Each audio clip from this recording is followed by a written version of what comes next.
Hi there, I'm Ashleigh Talbot, and I was diagnosed with primary progressive MS in 2022. In this podcast mini-series, we're putting the spotlight on progressive MS because, well, historically, we've not always felt that represented when people talk about MS. In primary progressive MS, symptoms gradually get worse from the start, and many of us don't get relapses.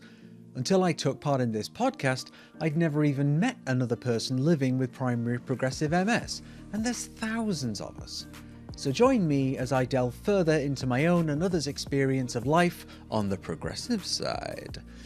There's about 150,000 people with MS in the UK, and 10 to 15% of us have the primary progressive variety, so we're a fairly big minority.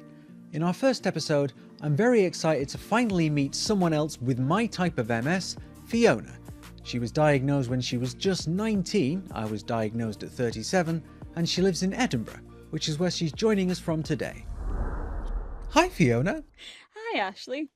Let's just get straight into it. Let's talk about how you first realised something was wrong. What were the early symptoms like? So for me, I was still in school at the time. It was like second to last or last year, I think. I won't say the specific Scottish years because I don't know any of the English years, but I was in second to last or last year in school. And what it was, I used to walk home every day. It was about a mile and a half, and I was a wee speedboat with turbo the way home. But what was happening is I was slowly slowing down, and when I was getting to the end of the walk, I was starting to notice that there were bits of blind patches in my vision, which aren't normal. Obviously, it's not normal. But at the time, I was anorexic. So whenever I was going to the doctor was saying, no, it'll go away once you've got your weight up. Got my weight up. It'll go away once your body's used to having your weight up. I'm used to having my body's weight up. It'll just go away eventually.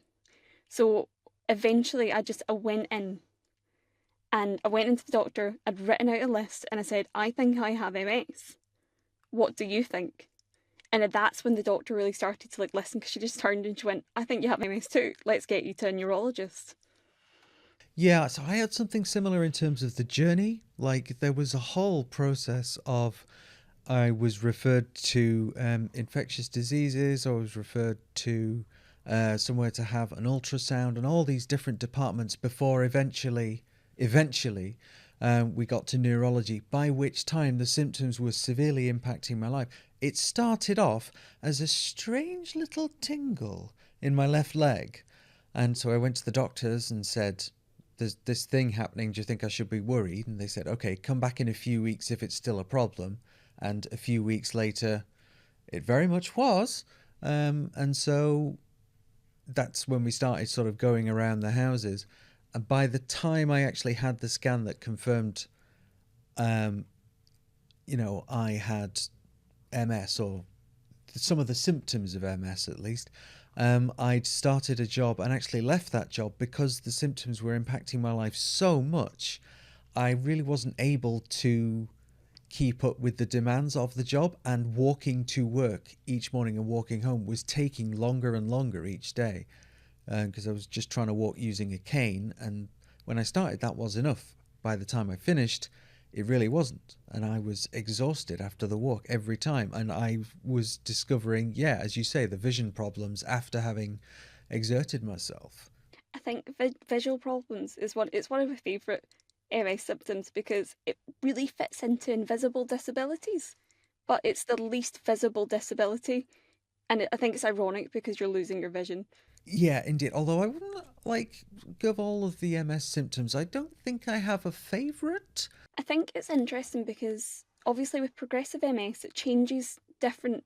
MS is different between every person who has any kind of MS. But when you look at our specific example, because my symptoms started when I was about 16, and I'm 26 now, but mine hasn't progressed that quickly. But then obviously yours has. Was it 2022 you said you were diagnosed? Yours has just progressed quicker than mine. And it is really interesting looking at the differences between how quickly things can progress in different people. And I think, again, in a really similar way, just the way that different people cope. I know what you mean, and so I guess on that topic, once you got the diagnosis, once they actually said, yeah, I agree with you, it's probably MS, how did that feel? I knew I had MS. Everyone else was shocked. I came out and I like texted my best friends and they're like, "What? Really?" But I'd spent so long going into the doctor, so long just saying to them something's wrong.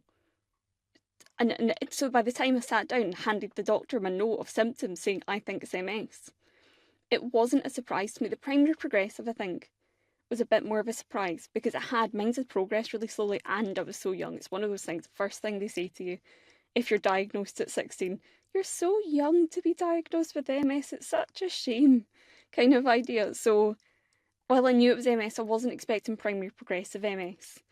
And that's the bit, because at the time I was diagnosed, there were no treatments for primary or any kind of progressive MS. So I was sitting there, but I think I was 19 when I was finally diagnosed, but I was sitting there and it was the case of, there's nothing we can do for you. I mean, that must have been dreadful to be.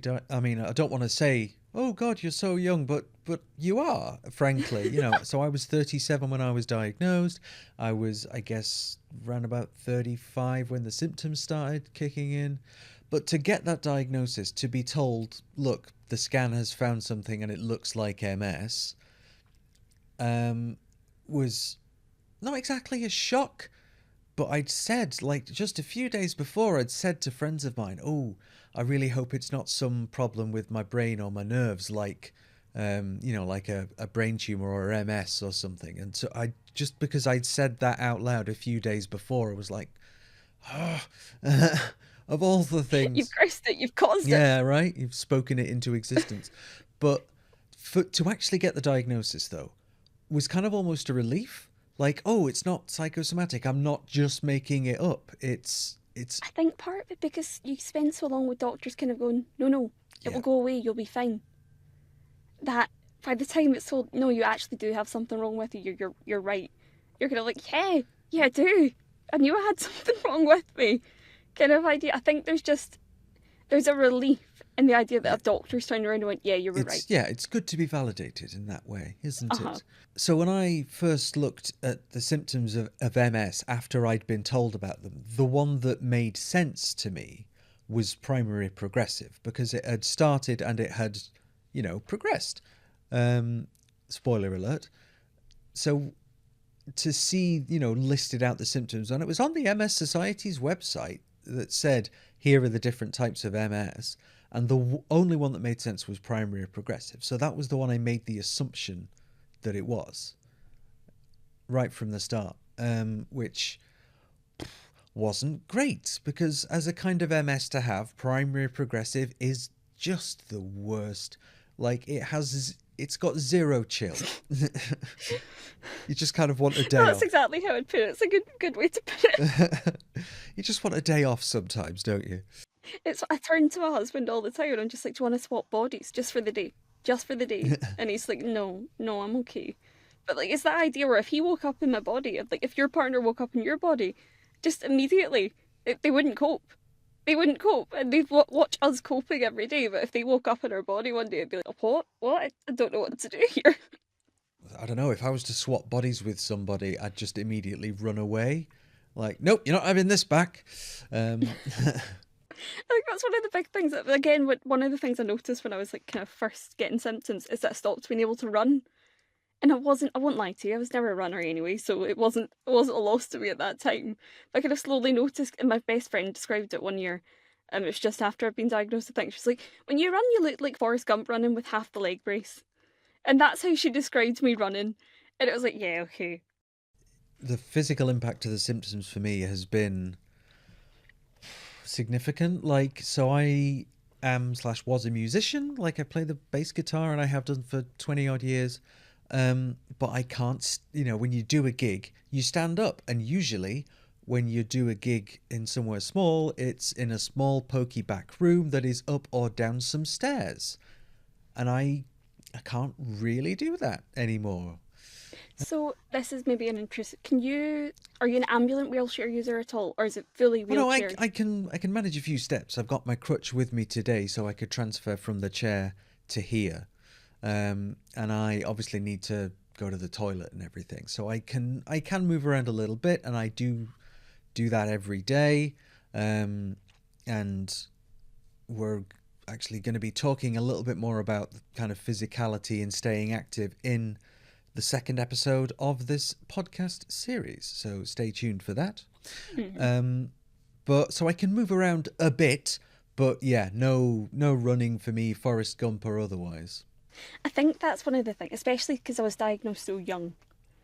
It's that everyone expected me to be able to keep up, and I'm kind of like, a lot of this. I used to work in food retail, so it was like fast food retail, fast paced, constantly going, and it was, you had to look at screens to see the order, and I was slowly noticing, again, this was kind of before I was diagnosed, I was slowly noticing I couldn't see the screens to pull together the order, and then people were like running about the restaurant, and I'm like, I can't run, I can't do that.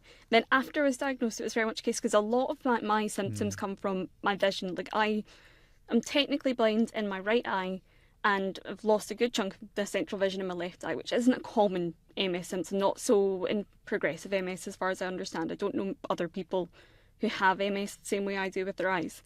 So, like, it's one of those things where, and again, I come back to it being one of my favourite invisible disabilities, because people go, will glasses not help? Will this thing not help? And you're like, no, I'm blind. There's big chunks of my vision missing. You know, people are trying to be helpful, and, you know, God's bless them for that. But also, you're not going to be thinking of anything that a doctor hasn't thought of. I think, so there's a lot of kind of physical symptoms that MS can manifest with, and that can sometimes surprise you, like, oh, well, that's new. But what I think I want to talk about now is the mental health aspect. Because for me, I think the mental health aspect of MS, of having a long-term incurable condition, it hit me quite hard. I'm not going to lie. And there were some very, very difficult days, particularly after I've been diagnosed, but before I was really getting any treatment. So before Ocrevus, before any decent painkillers even. The mental health side, yeah, I think that often probably gets overlooked, just in that idea of people see, again, I come back to visible and invisible disabilities, but people see your physical disability. People don't necessarily see how you're struggling with it. And I'll give an example. I had to go into the office, and I was struggling to walk, I was struggling to stand up, and it doesn't matter how well I'm walking, I can't walk straight anyway, so if I were to hold a glass of water, I would just spill it all. And I had to turn to one of my colleagues, and ask them, can you please go and get me a glass of water? And it's such a small thing that he probably didn't think anything of it. But I thought about that for the rest of the day, just like it felt like such a weakness, such a thing to have to do, is ask someone for a glass of water because I couldn't do it. It felt like so much more than it probably seemed to him, is that kind of idea. And there's a lot of just stuff like that wherein you have to adapt to asking for help, because it's not your instinct. And you're in part of your head, at least for me, it's always this case of, I'm sitting there in my head like, you should be able to do this. This is something you should absolutely be able to do without help, but I physically can't, kind of idea. Well, I agree. It's very difficult to adapt to needing help, you know, and, you know, I speak as a person who's adapted to quite a lot of things in my life with one thing and another.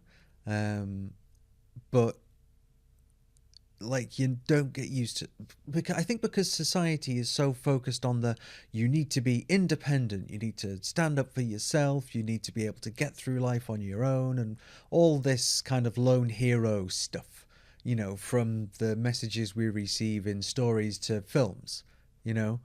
But none of us get to John McClane our entire life. I think the mental health impact, I mean, it affected my partners as well, to be perfectly honest, because on the weekend I was told, look, it's probably MS. They were kind of crying more than I was, because I was living with the illness. I was living with these, you know, previously mysterious symptoms. And I thought, yeah, okay, that makes sense. Whereas the two of them were really surprised by it. But they don't know the impact of it. Like, they hear you telling them, and they hear you saying it, and they see a bit of it, but they don't know the active impact of it. And it's just that tiny little difference that can make the difference, really, in the full understanding of the disability. Once we'd all gotten used to it, I think the support I got from them was extremely significant for me. So, like, you know, your familial support, support of your friends, partners, whatever, um, can make such a difference, I think. So have you found that? Have you felt really supported by those around you? I have an issue in that I think for a long time I resisted being supported. I've always been a very independent person, just the way I was raised when I was younger. I always kind of depended on me more than anyone else, so it kind of hit a point with my disability as the MS progressed that I had to depend on someone else. And it was really, really difficult for me to accept that. And like I'm at a point now where with my husband and stuff like that, I can ask him for help. And then, but even with like my best friend, I've known her for 15, 16 years, something like that. It took me a long time to turn to her and go, here, can I get your arm just for a little bit of extra support, please? So I think that's more of a me thing where I was so used to being so independent that it hit a point where I had to depend on someone. And I just found adapting to that was really, really difficult. So how has it all affected your, like, your day-to-day life as you go about things? You've talked about your work and your marriage. So how do you think the MS has affected those things, like, on a daily basis? Just this week, in terms of work, in terms of my disability, it's been really hard. This week has just been really, really hard for me. And so I was sitting there last night, just scrolling through YouTube videos, and I follow a couple of disabled creators, and one came up, and it was just a video of her saying, "I don't always hate my disability," which I don't always hate my disability, but just this week, I think because it's been like I've been going to the office and I've needed more help than I generally do. It's been difficult because again, I come back to I've always been an independent person. I still struggle to ask for help, but like this week, and because I've been thinking about a wheelchair quite a lot recently, and I was in Vienna at the weekend, and I kind of hit a point where I realised you don't have to go straight from stick to chair. There is a kind of in between where maybe you get more taxis, maybe you get a bit more stuff like that, and I accepted the fact that it's not just straight into a wheelchair for me. There is an in between for me, which I hadn't really thought of before. But I then came back, and on Tuesday, like I said, I was in the office and it was in a different city, and I was trying to walk, and this is about a 3 minute walk for an able bodied person. It took me 20 minutes to get from my office to the train station. Three people stopped and asked if I needed for help, and one set of Christians stopped me and asked if they could pray for me. But it was that idea where I'd went from, yes, I'm really happy with my disability. I know that I can make these adjustments and do these things, to, oh God, I need so much help right now. I'm not managing right now. I just, and sometimes that juxtaposition can be quite a lot for me. Yeah, I think similarly. So it's affected my day-to-day life to the effect that I can no longer work, really, because Hmm. I just have trouble kind of staying. I have trouble staying on task. I have trouble um, learning how to do a job. So the job that I mentioned that I was in for a few months right before I was diagnosed, um, and it was just such. I just found it so difficult, and it was all stuff that I've spent the last 15 years doing in terms of work, and all of a sudden it was too difficult for me to be able to to be able to kind of manage my time properly. Hmm. That was kind of difficult to realize that you need that extra bit of help on the daily basis. So I do a lot of, I'm going to use the word advocacy work within my workplace. I work in the public sector, so they're vaguely forced to. If they don't do it, then it looks bad on the whole of the public sector. But I still do a lot of advocacy work, and I'm just wondering, when you were working, did you feel that you got adequate support from your workplace? No, I didn't. But then I didn't. Partly, I didn't know how to ask for it. You know, I didn't know. I didn't know how to say, look, I think I need. I think you need you to support me with X, Y, and Z. So I do think there's a lot of work to be done in workplaces in terms of making adjustments for disabled people and normalising adjustments for disabled people. That's a really big thing I've tried to bring in my workplace. So yeah, I think I do. I just I find disability in the workplace a really interesting subject just because I do so much of it within my work, I think. Yeah, I mean, you kind of have to. You have to become your own advocate, don't you? Yeah. And it's one of those things where I think, because I know when I've been working with the job I'm in for about 6 years, 5 years, something like that. But when I first came in, I was not vocal. I didn't sit and go, you need to do this and I need this. But I'm at the point where I am vocal and I will actively sit and go, no, that's not going to work for me. And it's a reasonable adjustment. You need to do it. So I think sometimes it does just come with either having someone help you find your voice or finding your own voice, if that makes sense. Just something else I want to touch on, just because you've mentioned you don't want to transition to using a wheelchair quite yet. And I know for me that was a difficult adjustment to make, because I've, for a long time I've been a person that's very get up and go and walking all across the city and doing this, that, like when I was working full time and then doing a load of stuff media related in the evenings.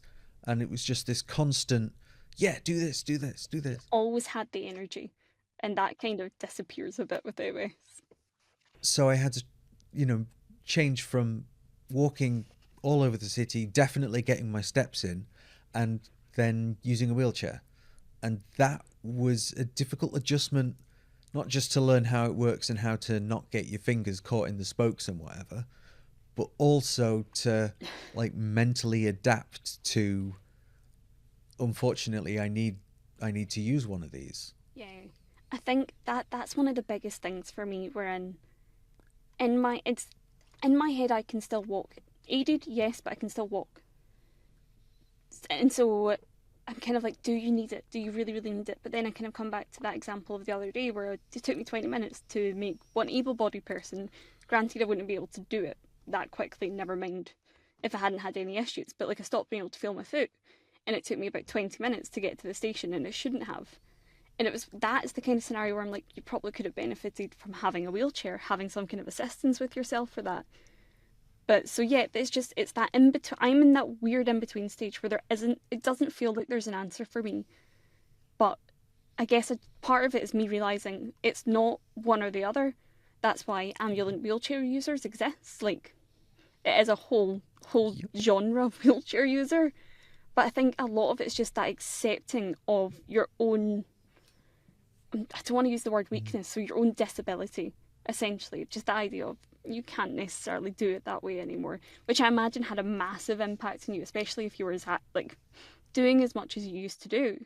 Like I mentioned, doing gigs and stuff, being a wheelchair user, it's very difficult, even though I am ambulant and I am able to do them from time to time. Like, even just getting to a rehearsal studio involves, usually lumping a huge amp up at least one flight of stairs, and that I am not able to do that. But I remember being in that kind of liminal space where I was still mentally adapting to, but I don't, yes, I might need a wheelchair, but I don't want to, damn it, because that seems like, because then I really am disabled, even though I was clearly disabled already. I was using a stick to walk. I could not run. I was physically unable to run, which I found out when I had to try and cross the road in a hurry. I was like, oh, wow, that doesn't work anymore. That's troubling. But I remember that space well. But you can adapt to it. You can kind of push through it, and you can use a chair sometimes, and it doesn't make you have any less of a disability, if that makes sense. If you're able to do it sometimes, great. If you need one sometimes, also great. It's about what you need when you need it, I think. I think it's just one of those massive, massive adjustments that you have to make in your own head. Like, it's not an external thing. It's very much an internal part of me that's like, yes, I remember. And, when the time comes, you'll know what to do. So how else do you stay active in your life? It's gonna sound a bit much, and everyone laughs at me when I say it. I hula hoop because I struggle walking, but my standing's a bit better. So I tend to hula hoop for like an hour a day, and it's one of those things where it just keeps me going, it keeps me standing, and I pick up steps through it. My phone registers the hula hoop as steps, so about 10 minutes of hooping is 1,000 steps, and that's one of the main ways. But then aside from that, I do pole classes.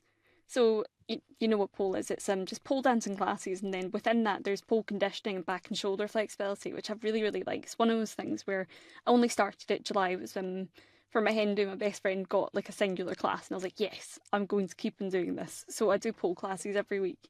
And it's one of those things you don't necessarily expect it. There's a lot of stuff that I don't do the same as everyone else because my legs don't work the same as everyone else. But it's still really enjoyable. And then I've not been doing it so much lately. I've been really stressed with work and studying and stuff. But a lot of the time I do kind of the upper body pump classes, which is just, your shoulders, your biceps. I do legs with no weights because I can't do it with weights. I fall over too easily. But I do try and keep really active. I think it's really important for us just to keep active. And then another thing I do a lot of core classes because again, I could feel it. I could feel it just a couple of years ago that my core was weakening. It wasn't anything I was doing. It was just the MS was weakening my core slowly. So I found that if I did like core classes, it really helped. I used to always when I walked for any distance, I'd end up slumping, like essentially straight over. And doing the core classes has essentially prevented that. It's essentially that, wherein you can see from doing the exercises that it's helping continue to keep your strength and make it easier for you to live day-to-day life. Yeah, no, I agree. How do you continue to play guitar now? Like, is it something you still do in public? So I know you said you lug up an amplifier. Yeah, you used to have to lug up an amplifier upstairs, but is it something you can still do? Not to the extent that I used to. Put simply, I have to kind of put special effort into rehearsing, because the band I'm nominally in, I'm still in the band, but like there's another bass player who actually goes out and does gigs with them, but when we record stuff it's still us recording it, and I play the theremin and I sing and stuff. So but playing gigs has become a lot more difficult. Previously I could just go and do one on spec with a few days notice. Now it takes like weeks of rehearsal and weeks of diligent physio so that I have the kind of leg strength and coordination to be able to make it up a few flights of stairs. So I played a gig at Trans Pride Brighton last year, in 2023, and it was tremendous. It was fantastic. One of my top, definitely top 5, maybe top 3 gigs that I've ever done. But it was up like 2 flights of stairs, essentially, which was not ideal. It was going to be outside, but because of the weather conditions, they ended up having to move everything to indoor venues. So it was all a bit last minute. But that worked in our favour because the audience was a little bit more contained, and they were jumping up and down and hand claps and singing along. It was tremendous. But that's become much more difficult. I mean, even rehearsing has. Because it can be quite difficult to get a chair into the rehearsal studio if there's a couple of steps that leads into it, which is very frustrating. So I don't get out to do it as often as I would like to, but it is something I can do with, a forethought and preparation. You can do sitting down, like. Yes, yeah. So last couple of gigs I've done, I've been sat down with bass on my lap, and it's it's the same as it ever was. Although when you're playing guitar and you've got an effects pedal to stand on and it makes the sound do something different, I've got to keep that on a table next to me and just quickly reach out and bash the pedal with my hand rather than doing it with my foot, because doing it with my foot is a bit unpredictable, let's say. So yeah, just gigs while sat down. I wish I'd thought of it before, to be honest, because it's way easier. Yeah. I just want to talk about treatment, because, as you mentioned, there wasn't a treatment for primary progressive MS when you were diagnosed. When I was diagnosed, they'd already started using Ocrevus, which I know you and I have talked about Ocrevus, haven't we? So how has your treatment Hmm. been on the whole since you've been diagnosed? I went and got my first couple of infusions, like you know how they do the 2 week separate ones that are half infusion, and then they bump you up to a full infusion. And I was I was vaguely expecting to improve, and I didn't, which was just disappointing at the time. But I have to reflect at this point that since I've started Ocrevus, I've had no legions. There's been no progression. So as much as maybe it didn't help improve anything, it has definitely stopped some stuff, which I think is a massive positive. Exactly the same experience, to be honest. I spent like 3.5 weeks in hospital, um, going through everything to be diagnosed. I was put in an MRI machine like 2 or 3 times over the course of being there. They did a lumbar puncture, so they took liquid out of my spine and stuff. So there's all this stuff that was kind of difficult. Um, but then at the end of it, they said, okay, we have Ocrevus. We're seeing really good results. And I kind of interpreted that as oh, maybe things will get better.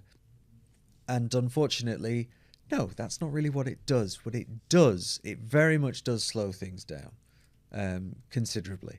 And in that sense, it's fantastic. So I really appreciate the fact that I'm on Ocrevus, to be honest. I think it's one of those things where, see, when you've seen any kind of fast progression, because I like the point where I became a stick user was just kind of like a condensed time. So it was a really big fast progression, and that's when I got onto the Ocrevus. But like knowing something is slowing it down can be really, really reassuring. And it's such a silly thing because obviously you're still disabled, you've still got all the stuff, but you know it's not going to get worse as quickly as it has in the Yeah, past. it's comforting, isn't it, to know that, Hmm. okay, there is something being done. I am being um, looked after by these tiny little things that are managing to slow things down considerably. So, what gives you hope? What are you looking forward to? I genuinely think, just given the progress that's been seen in MS treatment in the past like 10 years, there's a high chance there will be a treatment, something that will actually not only stop MS, but like help with repairing your myelin sheath and repairing your nerve endings. And I genuinely think that could happen. Maybe not early, maybe not soon, but I think it could happen in my lifetime. I'm quite young. There's time. So I do I, it's just the way medicine is advancing gives me a bit more hope. No, I agree. And the way kind of medical science has managed to go from there not being any cure at all or any treatment at all, and you just kind of have to let it run rampant on your nervous system, to having several different treatments, particularly for relapsing remitting MS and Ocrevus for primary progressive. Um, in a fairly short space of time, what else are we going to see in the next 20 or 30 years? I would also love something that would undo some of the damage. Not saying I particularly want to run again, but I certainly wouldn't mind taking stairs a little more easily. Um, so what? But in your life, though, like, yes, medical science is glorious, and we should be very thankful for it. But what in your life are you looking forward to on a personal level? So this is a difficult quick. I am at a point in my life where I've not let the MS stop me. So I'm going through ICAS, which is a chartered accountancy. I'm in the second year, third year of that, something like that. And I'm genuinely like I really enjoy my job. It's audit and I just really enjoy it. So I'm really looking forward to becoming a chartered accountant. And then again, I don't want it to sound like it's just because of it's this specific podcast, but as I've developed within my job, I've become quite a good advocate, and I would really like to continue my advocacy role. And I feel like it sounds like I'm just saying it because of this podcast, but I'm not. I am genuinely quite excited to start kind of making movements within the sector, within my workplace of no, life should be easier for people because I do a lot of work for neurodiversity as well. So it's that kind of thing where I really do enjoy my job, but I also very much enjoy the extra role I've taken on within my job of being an advocate and helping those with disabilities and trying to raise awareness within my workforce of disability and the kind of the things that we can do and how it's not that different, and just make adjustments and you'll have very good employee right Yeah, there. I think the future's quite exciting, isn't it? Like, and it should be, and I hope it will be, an extremely diverse and welcoming place to, everybody. That's which is something that I've advocated for before I had MS, right? Like as you might imagine, someone like myself has got quite a lot to say about intersectionality and about how diversity is good, actually, and not to be feared. So I look forward to a future, which I perhaps will never see, where we're not having those conversations anymore, where those conversations are concluded and everybody feels welcomed and defended in society. Yeah, it stops being a thing that you have to action and it's just a given. It's just something that's there for everyone. You got to take your victories where you can, rather than saying, "Oh, everything's pointless." No, I think you've got to try and look forward rather than constantly obsessing over what's past, what you've lost. For the past, yeah. I think that was something I was really bad for when I first got diagnosed and for quite a while there. And it's been something I've learned not to do. This idea of this isn't the end. Yes. There's still loads more ahead of you. You don't need to stop here. Just this one, this is a little thing. In the grand monument of my life, this is a little thing. It may have shaped and formed me, but no, it's not me. My disability is not me. And that's a splendid sentiment to end on, I think. So, fantastic. Thank you very much, Fiona. Thank you, Ashleigh. Well, sorry to say that's the end of this episode. Now, don't forget, if you need emotional support or information, the MS Society's MS Helpline is here for you. You can call them for free if you're calling from the UK on 0808 800 8000 or email helpline@mssociety.org.uk or direct message them through the MS Society's Facebook page. The MS Helpline is open Monday to Friday, 9 a.m. to 7 p.m, except bank holidays. For 24/7 emotional support, the Samaritans are on 116 123. If you'd like to chat to other people living with primary progressive MS, you can visit mssociety.org.uk/forum, where there's a thread for people with our type of MS. Thank you so much for listening and watching, and if you'd like to hear more from me, Ashleigh, on living with progressive MS, you can find our other episodes on the MS Society's website, or from wherever you get your podcasts. You can also find more stories and information about living with progressive MS at mssociety.org.uk, and I'll see you next time.